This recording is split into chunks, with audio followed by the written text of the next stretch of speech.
नमस्कार, देवभूमि समाचारों में आप सभी का स्वागत। मैं हूं आपके साथ सबिहा। आगे आप मेरे साथ देखेंगे उत्तराखंड से जुड़ी तमाम छोटी बड़ी खबरें विस्तार से, लेकिन सबसे पहले नजर उत्तराखंड हेडलाइंस पर। विजय दिवस पर मुख्यमंत्री धामी ने शहीदों को दी श्रद्धांजलि। वीरता चक्र श्रृंखला से अलंकृत सैनिकों और वीरांगनाओं के लिए की घोषणा। रोडवेज बसों में निःशुल्क यात्रा की दी सौगात।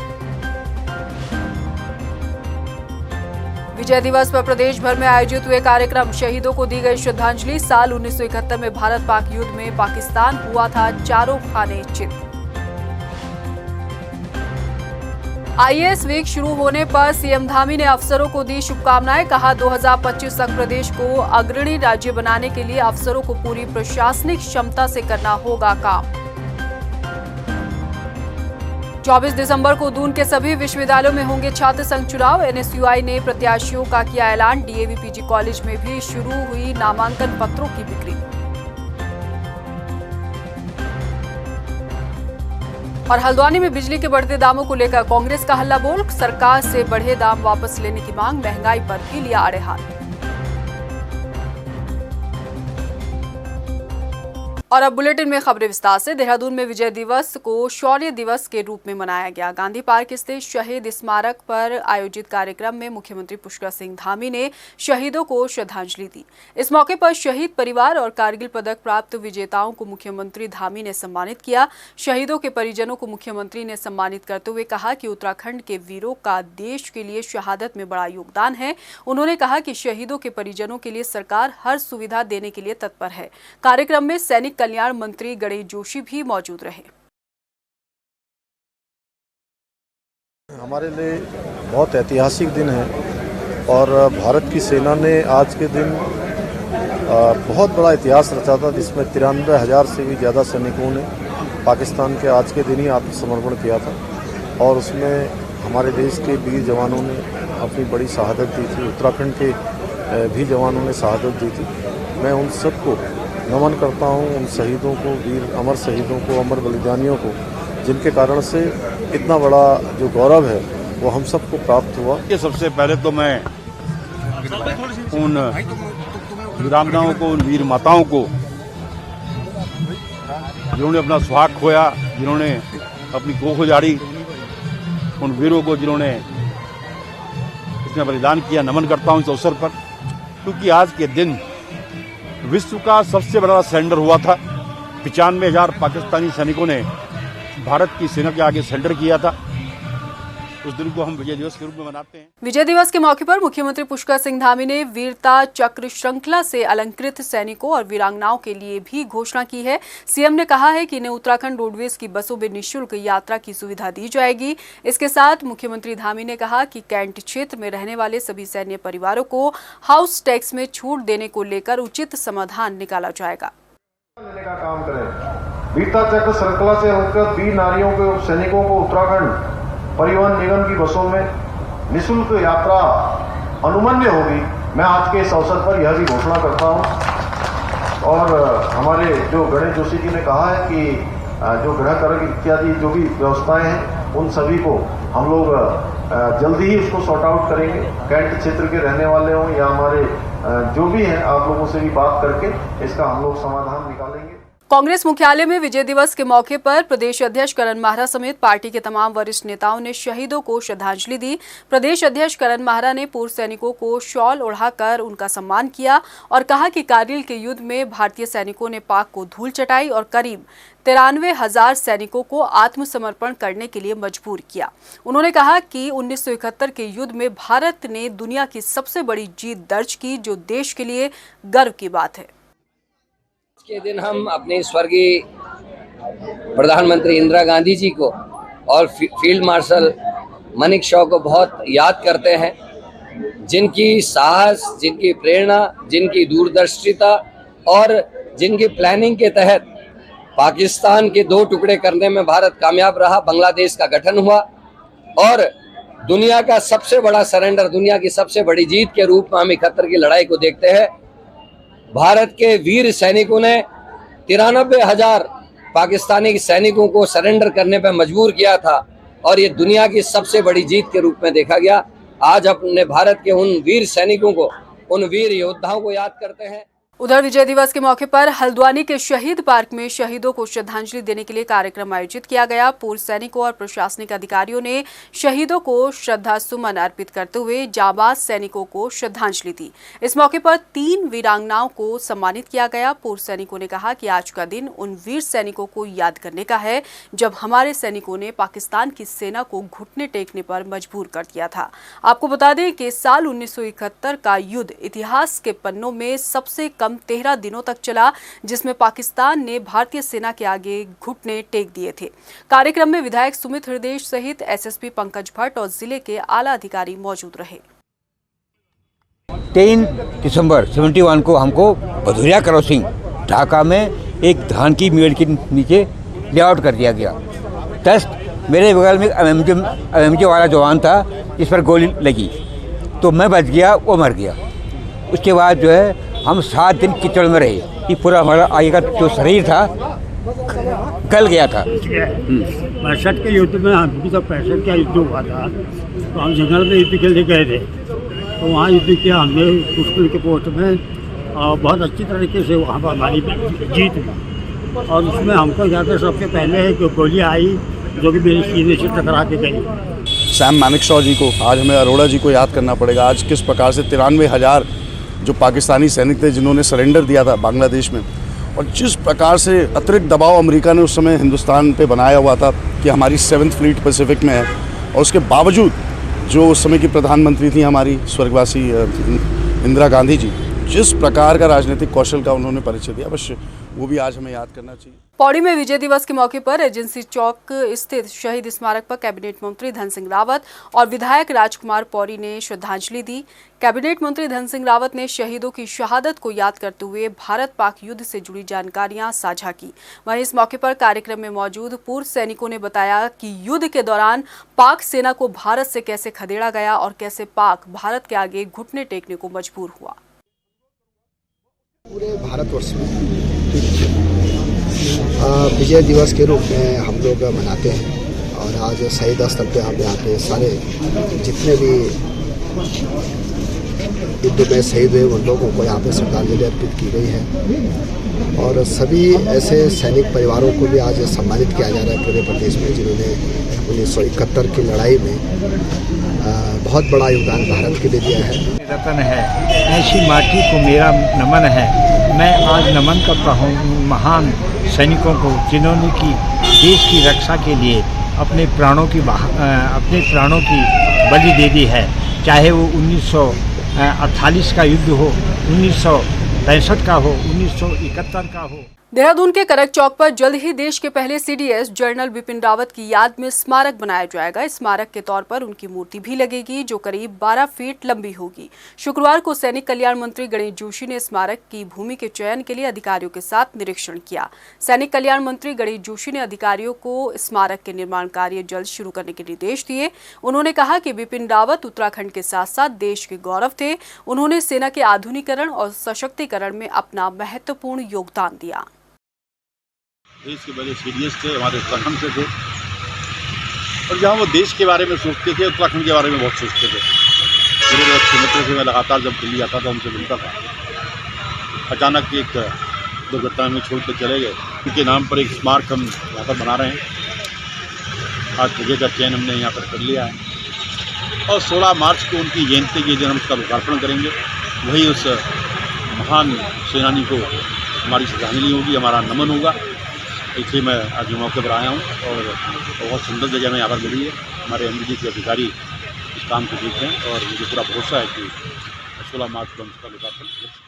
उत्तराखंड में आईएएस वीक की शुरुआत हो गई है। आईएएस कॉन्फ्रेंस के शुभारंभ के मौके पर मुख्यमंत्री पुष्कर सिंह धामी सभी आईएएस अधिकारियों से रूबरू हुए। इस दौरान मुख्यमंत्री ने सभी आईएएस अधिकारियों को आईएएस सप्ताह की शुभकामनाएं दी। मुख्यमंत्री ने कहा कि आईएएस अधिकारी सरकार के दिशा निर्देश पर प्रदेश के विकास के लिए योजनाएं बनाते हैं। उन्होंने कहा कि हाल ही में चिंतन शिविर में आईएएस अधिकारियों के साथ सरकार ने विकास योजनाओं को लेकर काफी चर्चा की है, और आईएएस सप्ताह में भी तमाम अधिकारी प्रदेश के विकास को आगे बढ़ाने के लिए चर्चाएं करेंगे और सरकार को सुझाव भी देंगे। हमारे सभी अधिकारी सरकार का कहीं न कहीं एक चेहरा होते हैं, दर्पण होते हैं, उनसे सरकार की कार्यशैली, सरकार की नीतियाँ आम जनमानस तक पहुँचती हैं।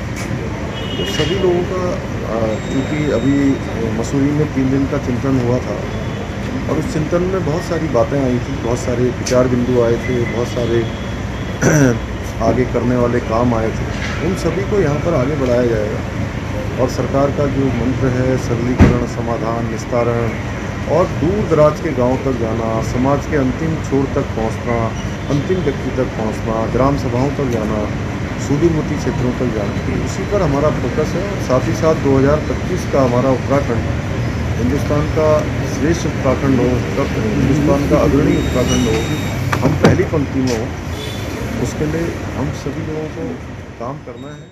विधानसभा बैकडोर भर्ती मामले में सुप्रीम कोर्ट के फैसले को लेकर मुख्यमंत्री पुष्कर सिंह धामी ने कहा कि राज्य सरकार बेरोजगारों के साथ खड़ी है। सीएम ने कहा कि बेरोजगारों को सरकारी नौकरियों में ज्यादा से ज्यादा मौका मिले, इसके लिए रिक्तियों के सापेक्ष भर्तियां निकाली गई हैं। अगर कहीं भी बैकडोर से किसी बेरोजगार का हक मारा जाता है तो ऐसा इसलिए नहीं होगा क्योंकि सरकार बेरोजगार के मुद्दे पर गंभीर है। देखिए, उसके लिए हम लोगों ने जहाँ जितनी भी भर्ती प्रक्रियाएँ हैं, जो भर्ती की जहाँ भी कमियां आई हैं, गड़बड़ियाँ आई हैं, उन पर एक तो तत्काल जो कार्रवाई हुई है और कठोर कार्रवाई हुई है और भविष्य में ये गलतियां न हो, इसके लिए हम ठोस रणनीति पर काम कर रहे हैं, ठोस उसके लिए उपाय कर रहे हैं और पारदर्शिता से भर्ती हो। क्योंकि एक गरीब माता पिता के पास, उसके बेटे के पास, बेटी के पास अगर सबसे बड़ी कोई पूंजी होती है, सबसे बड़ा कोई धन होता है, तो वो उसकी शिक्षा ही होती है। उस पर भी अगर इस प्रकार का काम हो जाएगा, इस प्रकार की नकल हो जाएगी, पेपर लीक हो जाएंगे, पेन ड्राइव पर नकल करवाई जाएगी या सेटिंग हो जाएगी, तो मैं समझता हूँ कि उसके लिए कुछ बचता नहीं है। इसलिए हमने इस पर कठोर कार्रवाई करते हुए आगे सभी प्रक्रियाओं पर पारदर्शिता हो, उसके मानक के अनुसार आगे हम उसके मानक बना रहे हैं। उत्तरायणी के पर्व को लेकर मुख्यमंत्री पुष्कर सिंह धामी ने कहा कि इस बार उत्तरायणी के पर्व को खास तौर पर मनाया जाएगा। सीएम धामी ने कहा कि बागेश्वर से लेकर सभी जगह पर इस बार उत्तरायणी मेले को भव्य तरीके से मनाने की तैयारी हो रही है। सभी पंच प्रयागों में खास कार्यक्रम होंगे।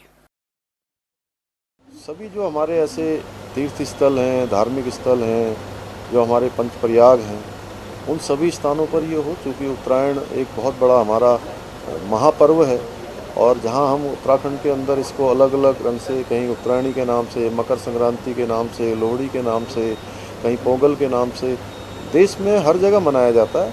तो हमारे यहाँ पर इसका विशेष महत्व है उत्तरायण का, तो इसलिए निश्चित रूप से ये हमारी संस्कृति का भी अहम हिस्सा है, तो ये आगे जाना चाहिए। इसको हम लोग पूरे धूमधाम से मनाएंगे। देवप्रयाग विधानसभा के बोर्ड टॉपर्स ने आज मुख्यमंत्री आवास पर सीएम पुष्कर सिंह धामी से मुलाकात की। सीएम के मुलाकात के दौरान विधानसभा में कार्यवाही कैसे चलती है, इसको भी टॉपर्स ने बारीकी से समझा। आपको बता दें कि बीजेपी विधायक विनोद कंडारी अपनी विधानसभा क्षेत्र के सभी स्कूलों से उत्तराखंड बोर्ड परीक्षाओं में हाई स्कूल टॉपर्स को भारत दर्शन भ्रमण पर ले जा रहे हैं। भारत दर्शन शैक्षणिक भ्रमण कार्यक्रम के तहत 15 दिसंबर से 20 दिसंबर तक ये कार्यक्रम कई जगहों पर आयोजित हो रहे हैं। सीएम धामी ने विधायक की इस पहल की सराहना करते हुए इसे सरकारी कार्यक्रम बनाए जाने की घोषणा की, ताकि देवप्रयाग विधानसभा के साथ पूरे प्रदेश के उत्तराखंड बोर्ड टॉपर्स देश का भ्रमण कर सकें।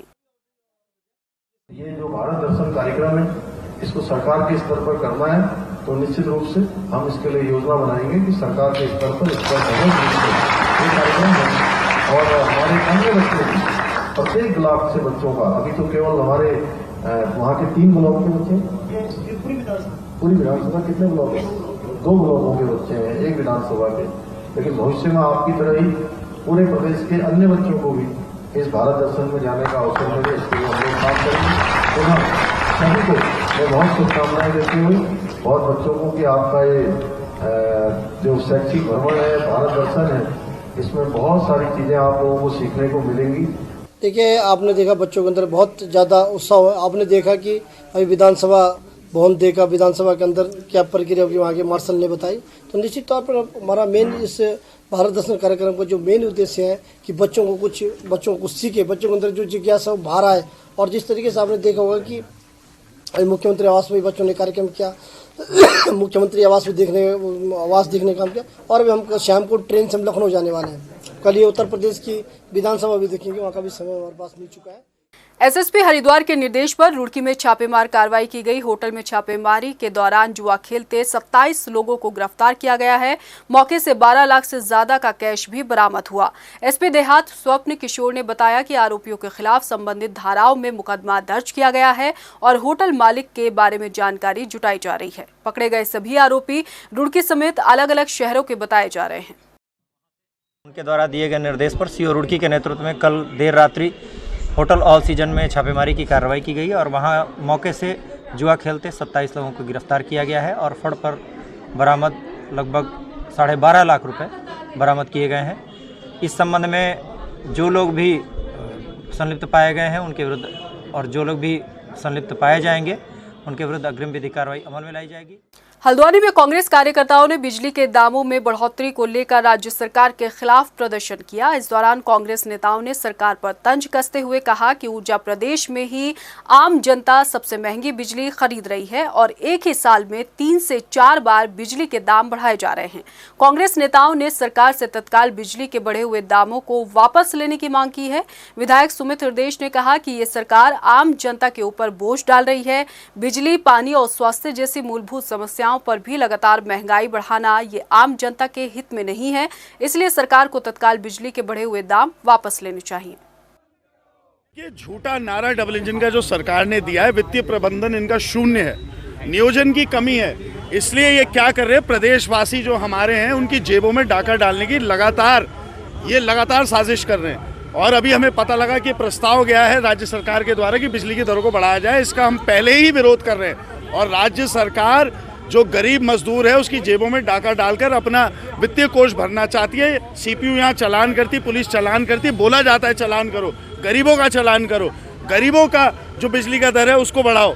और जिस प्रकार से बेरोजगारी चरम सीमाएं पार कर चुकी है, अर्थव्यवस्था डामाडोल है, किसी भी हाल में ये बढ़ाना न्याय संगत नहीं है। इसका कांग्रेस सड़क से सदन तक पूरा विरोध करे। और देहरादून से बड़ी खबर आप तक पहुंचा देते हैं। 24 दिसंबर को छात्र संघ के चुनाव होंगे। छात्र संघ चुनाव के लिए प्रत्याशियों की घोषणा हुई है। कई महाविद्यालयों के लिए उम्मीदवारों की घोषणा की गई है। एनएसयूआई प्रभारी अध्यक्ष लाखड़ा ने ये घोषणा की है।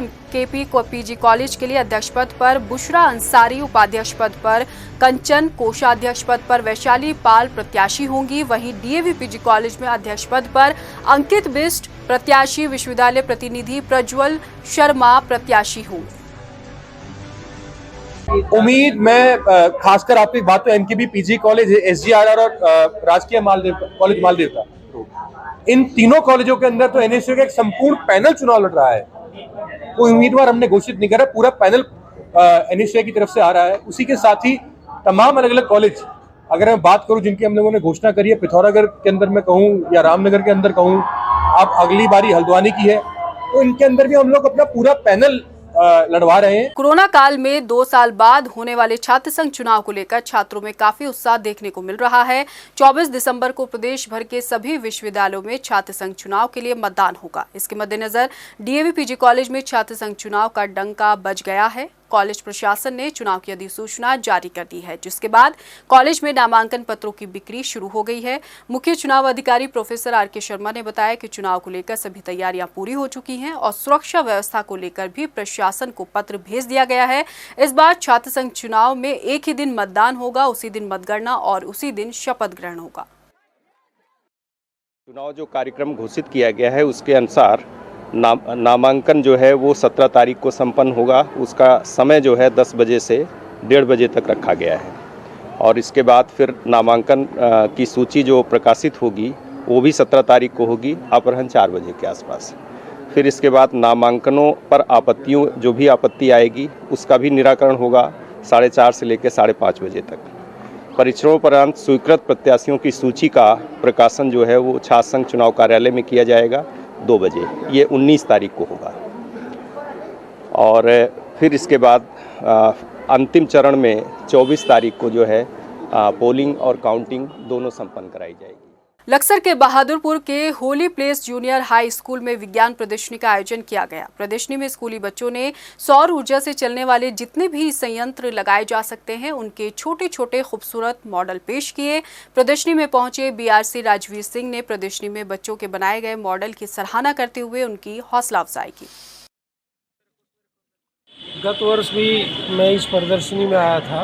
गत वर्ष जो मैंने देखा तो बच्चों ने उस समय भी बड़ी मेहनत की थी, लेकिन इस बार बच्चे गत वर्ष से भी ज़्यादा अच्छा तैयारी के साथ आए। जैसे सोलर पैनल मैंने देखा, जैसे इसमें प्रदूषण से संबंधित अनेक संयंत्र इन्होंने लगा रखे हैं, मैंने वो भी देखा। और वाटर हेयर वेस्टिंग के बारे में इन्होंने जो प्रदर्शनी लगाई वो बहुत सुंदर थी इन बच्चों की। लोहाघाट में जगह जगह बंद पड़ी नालियों और सड़क किनारे उगी झाड़ियों को लेकर एसडीएम ने नाराजगी जताई है। लोगों की शिकायत पर एसडीएम ने लोक निर्माण विभाग के अधिकारियों को नगर क्षेत्र और अन्य क्षेत्रों में जल्द नालियां खोलने के निर्देश दिए। इसके साथ ही अतिक्रमणकारियों पर भी कार्रवाई करने के लिए कहा गया है। आपको बता दें कि नालियां बंद होने और सड़क किनारे झाड़ियां उगने से लोगों को काफी परेशानियों का सामना करना पड़ रहा है। इस संबंध में जब स्थानीय लोगों के द्वारा ये शिकायत की गई है कि वहाँ नालियाँ चौक हैं और क्योंकि अब शीतकाल का भी समय आ गया है, तो शीतलहरी को देखते हुए भी एडीएम साहब के द्वारा संबंधित विभाग के साथ में बैठक कर ली गई है और निर्देशित कर दिया गया है कि जो भी सड़क से संबंधित विभाग हैं, जो भी पालाग्रस्त क्षेत्र है, वहाँ पे नमक का छिड़काव कर लिया जाए और साथ ही जो भी नालियाँ और स्कबर बंद हैं, विभाग उसमें अपने स्तर से कार्रवाई करे। इस संबंध में उनको लिखित निर्देश दे दिए गए हैं और यदि कहीं पर कोई दिक्कत आ रही है, किसी ने अतिक्रमण कर रखा है, तो उसमें स्थानीय प्रशासन और पुलिस की मदद भी ले ली जाए, ऐसा भी विभाग से अपेक्षा की है। उत्तराखंड में स्वास्थ्य सुविधाओं को बेहतर किए जाने को लेकर सरकार कई पहल कर रही है। इसी के मद्देनजर राज्य के पहाड़ी इलाकों में टेलीमेडिसिन की सेवा भी शुरू की गई है ताकि मरीजों को तुरंत इलाज मिल सके। इसके लिए सरकार टेलीमेडिसिन सेवा का विस्तार करने पर जोर दे रही है, जिसके तहत टेलीमेडिसिन सेवा को प्रदेश में मौजूद वेलनेस सेंटर से जोड़ा जाएगा। इसके साथ ही सभी वेलनेस सेंटर्स को मेडिकल कॉलेज और एम्स से भी जोड़ा जाएगा। देखिए, हमारे राज्य में टेलीमेडिसिन के द्वारा लाखों लोगों का उपचार किया जा रहा है और हम जो सीएचओ है हमारे 1800 वेलनेस सेंटर बनेंगे, इन सब को भी टेलीमेडिसिन से जोड़ा जाएगा और साथ में जो 1800 हमारे वेलनेस सेंटर हैं, इनको मेडिकल कॉलेज और एम्स से भी जोड़ा जाएगा। तो मुझे लगता है कि एक स्वास्थ्य के क्षेत्र में एक बड़ी क्रांति जो है हमारे राज्य में आने। रामनगर में नशे के खिलाफ चलाए जा रहे अभियान के दौरान पुलिस ने मुखबिर की सूचना पर एक व्यक्ति को 17 नशे के इंजेक्शन के साथ गिरफ्तार किया है। पुलिस ने आरोपी के खिलाफ मुकदमा दर्ज कर जेल भेज दिया। पकड़ा गया अभियुक्त नशे के इंजेक्शनों की सप्लाई गुल्लर घट्टी में किया करता था। थाना रामनगर पुलिस जो है मुखबिर की सूचना पर एक व्यक्ति फरीद को 17 नशे के इंजेक्शन के साथ गिरफ्तार किया है। उसके विरुद्ध अभियोग पंजीकृत कर दिया गया है। अभी को जेल भेजा रहा है। 17 इंजेक्शन पकड़े हैं रामनगर से, गुल्लागट्टी एरिया से ये सप्लाई करता था। बाकी ये 29 में भी हमने एक व्यक्ति को नामजद किया है, जिसके संबंध में अग्रिम विवेचना की जा रही है। लोहाघाट के खेतीकान के प्रसिद्ध भगवती मंदिर जागोली बाबा मंदिर में हुई चोरी का पर्दाफाश करने की मांग को लेकर लोगों में आक्रोश है। मंदिर कमेटी के अध्यक्ष मोहन चंद्र ओली के नेतृत्व में लोगों ने अज्ञात चोरों के खिलाफ मुकदमा दर्ज कराया। बताया जा रहा है कि चोरों ने मंदिर में काफी तोड़फोड़ भी की है और मंदिर से सभी कीमती जेवरात और सामान गायब है। एसओ का कहना है कि पुलिस की तरफ से तफ्तीश की जा रही है, जल्द ही मामले का खुलासा किया जाएगा। हमारे मंदिर में जो चोरी हुई है, हम ये चाह रहे हैं कि उसका खुलासा एकदम से हो जाए। उसके लिए हम यहाँ आए हैं और हम महोदय से मिले हैं और उनको बताया है कि हमारी भावनाओं को बहुत ठेस पहुंची है और सारी जनता बहुत आक्रोश में है। तत्काल जो है हम लोगों द्वारा जब पुलिस टीम अपने मौके पे भेजी गई थी और इसमें एसआई हरीश के साथ जो जांच अधिकारी नियुक्त किया गया है और उनके द्वारा हर एंगल से इसकी जांच की जा रही है। सीसीटीवी फुटेज हम लोगों ने खंगाले हैं और इवन एसओजी और सर्विलांस की मदद से भी वहाँ से हमने डेटा लिया है और जो आसपास संदिग्ध लोग हैं उनसे लगातार पूछताछ की जा रही है और सीधे हम इसका खुलासा करेंगे। व्यावसायिक वाहन बिना फिटनेस जांच के सड़कों पर दौड़े तो रोजाना 50 रुपए के हिसाब से जुर्माना वसूलने के साथ उन्हें सीज किया जाएगा। देहरादून आरटीओ प्रशासन ने इस बारे में आदेश जारी कर दिए हैं। आरटीओ सुनील शर्मा ने बताया कि डोईवाला में ऑटोमेटिक फिटनेस कराने से बच रहे कमर्शियल वाहन मालिकों पर विभाग सख्त हो गया है और ऐसा करने वालों के खिलाफ एमवी एक्ट के तहत कार्रवाई की जाएगी। उन्होंने कहा कि जो गाड़ी मालिक फिटनेस के लिए आवेदन नहीं कर रहे हैं वो नियम के मुताबिक आवेदन करें। देखिए, ऐसा है कि हमारे यहाँ, जैसे आप सबको पता भी है कि हमारे यहाँ एक ऑटोमेटिक टेस्टिंग स्टेशन खुल गया है डोईवाला में और उसके साथ साथ हमारे देहरादून संभाग में जो भी गाड़ियाँ फिटनेस के बगैर फिटनेस के चल रही हों या फिर क्या कहते हैं जिन्होंने फिटनेस रिव्यू नहीं कराए हुए हैं, उनके खिलाफ प्रवर्तन कार्रवाई करी जा रही है। और उसके साथ साथ हम लोग यहाँ से सुनिश्चित कर रहे हैं कि अगर ऐसी गाड़ी फिटनेस कराने नहीं आती है तो उन पर 15 साल से पुरानी गाड़ी पर 50 रुपये पर डे की पेनल्टी लगाई जाएगी, और अगर गाड़ी सड़क पर संचालित होती हुई पाई गई तो उसको तुरंत सीज किया जाएगा। फिलहाल इस बुलेटिन में इतना ही। मुझे दीजिए इजाजत, लेकिन जाने से पहले एक नजर हेडलाइंस पर। नमस्कार। विजय दिवस पर मुख्यमंत्री धामी ने शहीदों को दी श्रद्धांजलि। वीरता चक्र श्रृंखला से अलंकृत सैनिकों और वीरांगनाओं के लिए की घोषणा। रोडवेज बसों में निःशुल्क यात्रा की दी सौगात। विजय दिवस पर प्रदेश भर में आयोजित हुए कार्यक्रम। शहीदों को दी गई श्रद्धांजलि। साल 1971 में भारत पाक युद्ध में पाकिस्तान हुआ था चारों खाने चित। आईएएस वीक शुरू होने पर सीएम धामी ने अफसरों को दी शुभकामनाएं। कहा 2025 तक प्रदेश को अग्रणी राज्य बनाने के लिए अफसरों को पूरी प्रशासनिक क्षमता से करना होगा काम।